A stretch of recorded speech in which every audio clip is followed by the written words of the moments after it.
I'm Kelly Doran and I'm one of the founding directors of WEM Medics4Ukraine.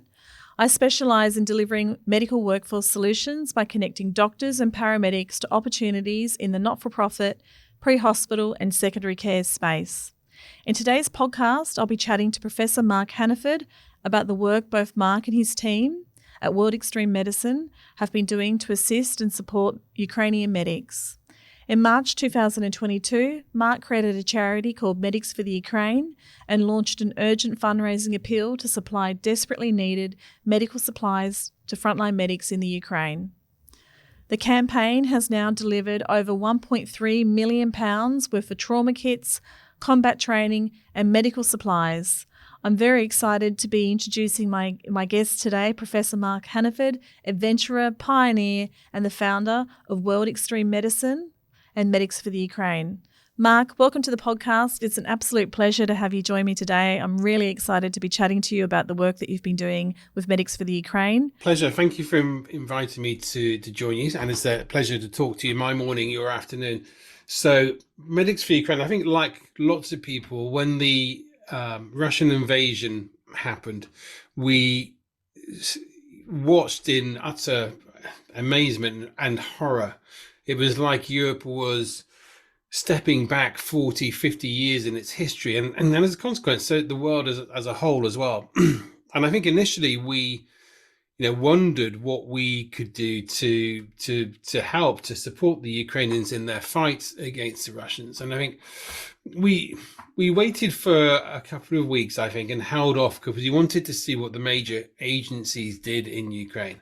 But Ukraine is a massive country. The logistics are huge. It's a long way from point B to point A.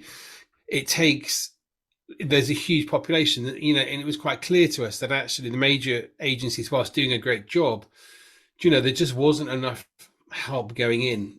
And realizing we have a unique network of medics, from across the globe, interested in working in austere and remote and difficult locations, we kind of had a perfect network to go and help in a particular area. And we just selected, delivering life-saving trauma supplies to the front lines as being our area. And we didn't really at that time see anybody operating and supporting the Ukrainians in that way. So we kind of kicked off a campaign. I sort of put it out to my faculty asking for help, and virtually everybody put their hand up.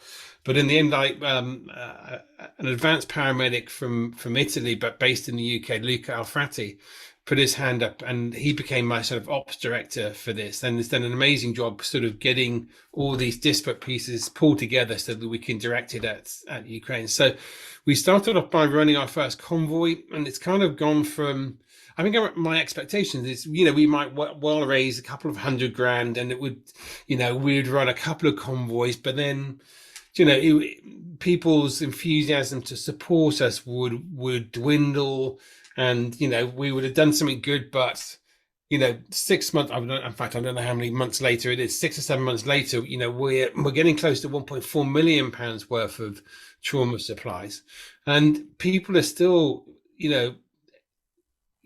supporting us sort of with great enthusiasm. So what we've focused on over the last 7 months is, as I said, is running those convoys to the front line. They go to Poland with volunteer drivers, and then from Poland they get repacked into Polish Red Cross vehicles, cross the border into Ukraine, and then they go to a warehouse in Ukraine, which we've been donated.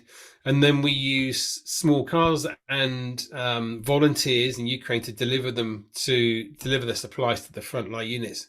And typically those volunteers, all Ukrainian, have a relationship with the people they're delivering to. They might be their husbands, their sisters, their brothers, their cousins. So, they'll do their utmost to get these supplies through. And we've got behind siege lines and got them into Kherson when that was being besieged. The risks that other volunteers take are incredible.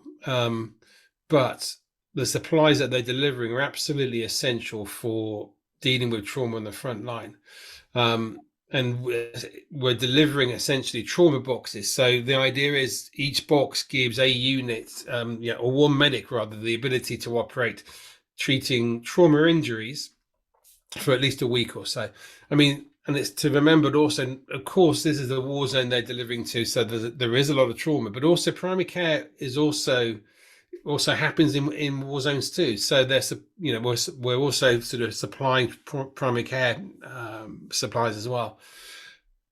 About halfway through, we got invited by the government there to also start doing combat care casualty training for the medics deploying to the front line. So that's grown quite strongly as well, and we've got a team there training at the moment. And by Christmas, we hope to have trained 500 medics prior to them deploying to the front line, or retrained them, having come back from the front line and giving them, refresher training prior to them going back again. So that's kind of where we are at the moment. But none of this, we couldn't do any of this without the support of people in the community, but also the volunteers that drive our supplies to Poland, but also the Ukrainian volunteers who are just absolutely stalwart in their support. Absolutely. And so how many volunteers in total are involved in the operation? Well, I guess there's probably 4 or 5 of us doing it, kind of almost full time. Then the volunteers, drivers, we change them constantly to keep them fresh, because actually, whilst it's relatively close, it's a 2-day drive to Poland from the UK. It is quite exhausting, so we don't want to burn our drivers out. So we do change them around. So there's probably, we have, each convoy normally takes 4 to 6 drivers, so they change. But in total, I guess we've had 40 drivers volunteer for us. And in the Ukraine, we deliberately, we have a Ukrainian team that we go through, and that's made up of about 3 people. And we deliberately so that the information doesn't get leaked inadvertently or accidentally. We actually don't know the names and locations of all our Ukrainian volunteers, just so that there's a sort of a security bridge between us and them in case we anything goes astray. Yeah, you've got to protect them as well. In terms of key challenges, it sounds like everything's run really smoothly, but has there been a lot of challenges along the way? And have many of your convoys been interrupted at all? Yeah, I think when we started off, we specialize in remote and austere medicine, as you sort of kindly said in your introduction. So, we were focused on working in Africa and Asia, down in Antarctica, up in the Arctic. The Ukraine wasn't a location that we knew an awful lot about. It being in Europe wasn't really on our radar. So, that was our initial challenge. We didn't have a network of contacts in Ukraine like we would in lots of different countries. We would have good networks, but Ukraine was a sort of unknown destination for us. So learning about Ukraine and how to operate there was one of our first initial challenges. And then finding strong partners that we could work with. I mean, we've delivered 1.4 million pounds worth of trauma supplies. That's a lot of stuff. We need to be able to trust the people we're working with and rely on them implicitly, because we also, we have to cross the border from Poland to Ukraine, a lot, and that border is pretty busy. So we need transport to get them. We need transport on the other side. And what we can't have is turning up on the other side of the border and just standing there, with no pickup in place. So we do really, in a way, our lives are in their hands, because when we cross that border, whilst where we're crossing, it's pretty quiet. We're still going into a country at war. So there is a degree of risk. So it's trusting them implicitly. So I guess the initial challenges were finding how to operate in Ukraine itself, and then building that sort of local team of volunteers that we felt that we could utterly rely on and utterly trust to ensure that all the supplies that we were delivering were getting to the end user, which has worked really smoothly. So the challenges really, I guess, are around the shifting locations of the Russian attacks, in terms of missile attacks, in terms of keeping our people safe, keeping our training teams safe as well, to make sure that they're not going somewhere where they're going to be put at risk. Initially, in our minds, we were going to go to the front line and provide the training. But actually, we realized when you're trying to train people with these types of medical skills, if they're tired, if they're stressed, if they haven't slept, if there's a missile or artillery attack, that actually is not conducive to good training. So we've settled down to a pace where actually the teams are training in relatively safe areas, and the medics are coming offline. They're coming to us, but they've been rested. They can concentrate, they can relax, and actually they can learn properly. But there's always a risk, of course, that with the uptick in Russian attacks and retaliation to the Ukrainian successes, that they get caught in that crossfire. So that's our primary challenge and primary concern at the moment, is making sure, that our teams are safe as well on the ground. Absolutely. And with the Ukrainian medics that you've met, I guess through training and also delivering the supplies, how are they holding up? I mean, it must be just terrible seeing your country being invaded and attacked, but also then trying to go about delivering care. I think it's and if you consider that virtually all of the medics that we're training, weren't military medics prior to January. These were paramedics in ambulances, there were healthcare workers, there were doctors doing their normal practice. So this is very different to what their expectations of the type of medicine that they would be delivering. So they're desperate to learn, and part of that is bringing in new knowledge, or what they perceive to be the latest thinking and knowledge around sort of trauma care. But of course, they're probably getting a lot more experience now than we are. We're basing our stuff on the conflicts that our staff have been involved in, whereas these guys are, in conflict the whole time. So some of it is that getting a new perspective on the type of medicine they're delivering. But also, and I think this is quite an important part, is actually they feel that and know that they're being supported because teams like ours are there, committed to helping them, and that sends an important message to them that they're not in isolation, and the world does care, and the world is in abhorrence of the invasion. And I think that sends an equally strong message to the medical community there. Yeah, that's amazing. I read that somewhere, I think it was 47 ambulances have now been attacked, and obviously a number of hospitals have been attacked. So it's just, I find it really hard to wrap my head around people being in hospital or environments, or, carrying a patient to a hospital in an ambulance and then being attacked. It's just unimaginable. So, and the shelling of civilian areas where there's clearly no military value to those attacks, and it's against all conventions, it's against all common sense, and against all everything that feels right. The invasion is completely, it's like stepping back in history. And I think the continuance of shelling and attacking civilian areas continues that theme of stepping back in history and having not learned any of the lessons from history. Yeah, no, it's shocking. Do you think there's a light at the end of the tunnel? Are the Ukrainians feeling that they're making progress and things will hopefully come to an end soon, or is it too hard to say at this stage? I think, I'm not sure I can speak for them, but I guess from my own impression is that no, not particularly. And I think their focus is now primarily on the winter and the difficulties and the hardships of mounting a military campaign in winter conditions. And I think that's really what the focus is. Is there light at the end of the tunnel? I would hope so, but I don't see it myself. And certainly from the people I've spoken to, there's no mention of that at the moment. But one can only hope that this will come to an end. But sadly, it feels like it's going to drag on for quite a while. Yeah, it does. It's I guess it's just completely unpredictable what's going to happen next. So you mentioned the training before and having a goal of trying to get to 500 medics trained in total by Christmas.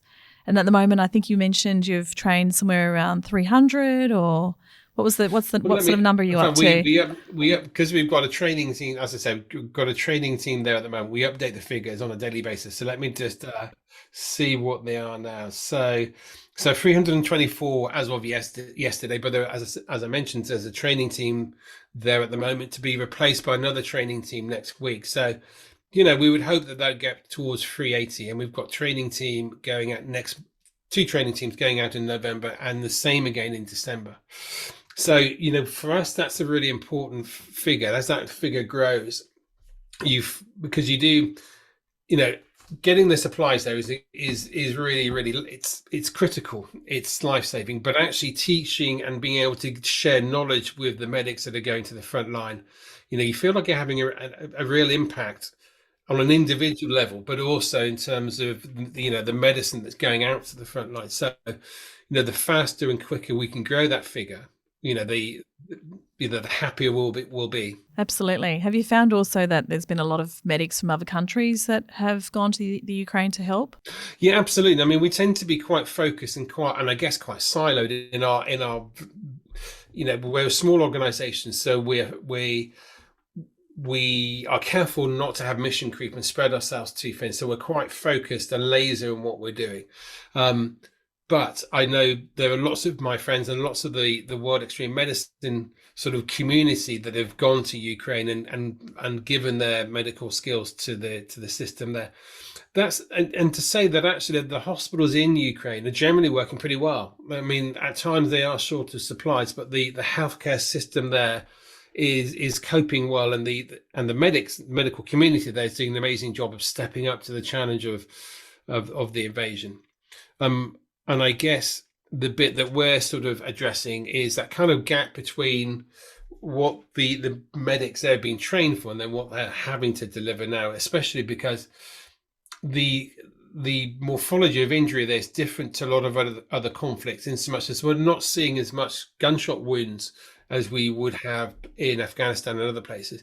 What we're seeing is a lot of blast injuries, and that's sort of that's something that's specific to the conflict in Ukraine, or not specific to the conflict in Ukraine, but it's what defines the type of injury there. So being able to train these individuals does feel like we're adding real value. So what else can people do to help Medics for the Ukraine? This is, I guess, an opportunity to put a bit of a call out. There are 3 things. I mean, money helps, because I myself and World Extreme Medicine underwrite all the operating costs. So any money that's donated goes 100% into buying trauma supplies. That's the bit that we need money for, because we can support all the other costs of training teams, of transport and all that. But actually, we don't have the resources to purchase £1.3 million worth of supplies. That all comes from public support. So donating money helps because we can buy supplies. The second bit is we with the training teams, we are looking and do use sort of volunteer medics. They typically have a special forces background or a sort of military background, but that's kind of a regular guerrilla warfare type medicine background. So we're looking for volunteers to join our training teams to go to the Ukraine. And I guess the third thing is just supporting us. And if people have, I mean, it's difficult with the Australian audience, because if I was speaking to Europe, it was relatively simple for people to ship stuff to our Manchester warehouse where we can bring it together and drive it to Poland. But we are after, of course, trauma supplies. And if people have, boxes of stuff sitting around warehouses of stuff that they'd like to go to the Ukraine, we can get it there for them and make sure it gets distributed to the front line.